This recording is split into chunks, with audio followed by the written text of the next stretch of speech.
चला तर आज आपण बनवूयात पालक पराठा। पालक परोठे करण्यासाठी आपण बघणार आहोत साहित्य। त्यासाठी पालक घेतला आहे, तो स्वच्छ धुवून वाळवून घेतला आहे।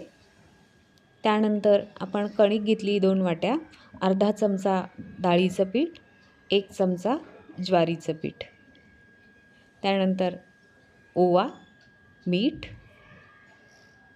हळद, दही, तेल, मिरची,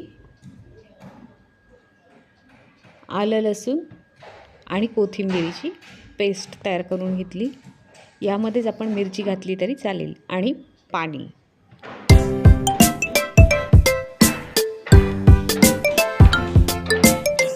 आता आपण पालक बारीक चिरून घेणार आहोत।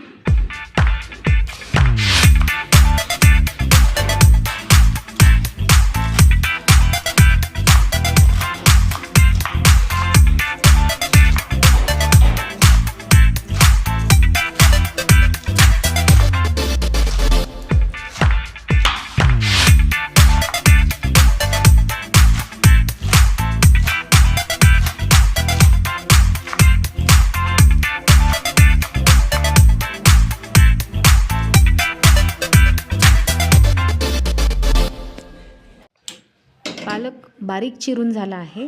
आता त्याला आपण वाफवून घेणार आहोत।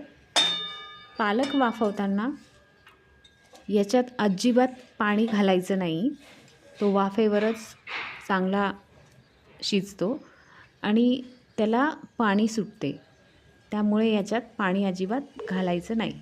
वाफेवर आपण तो शिजवून घेणार, एक वाफ येऊ द्यायची त्याला।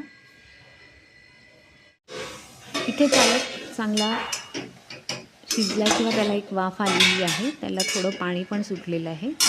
आता आपण त्याला गार होऊ देणार आहोत।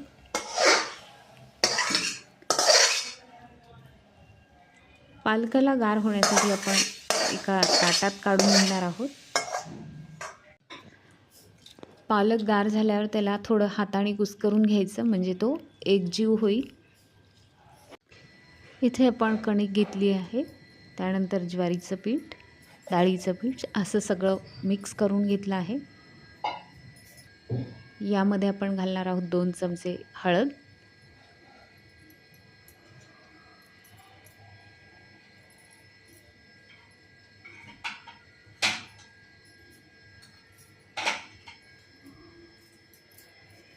त्यानंतर हिंग घातलाय आपण चिमूटभर, ओवा आपण घालणार आहोत, तो हातावर चोळून घालायचा।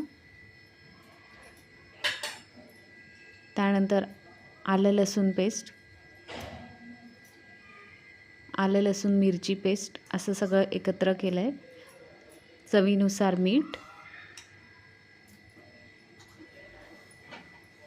आणि इथे आपण दही घालणार आहोत। दही 2 ते 3 चमचे घालायचे, मग त्यामुळे पराठे मऊ होतात। या पराठ्यांना तसं पाणी कमी लागतंय, आपण मोहन घातलं इथे आणि पालकसुद्धा आपण घालणार आहोत। तेलाचं मोहन घालून पालक घालणार आहोत। आधी पीठ मिक्स करून घ्यायचं आहे आणि गरज पडल्यास थोडंसं पाणी वापरायचं आहे। हे पीठ 5 मिनटं झाकून ठेवायचं आहे। आता आपण एकसारखं करून घ्यायचं आहे। आता आपण पराठा लाटणार आहोत।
तयार आहे आपला पालक पराठा. हा आपण लोणचं किंवा दह्याबरोबर सर्व करू शकतो.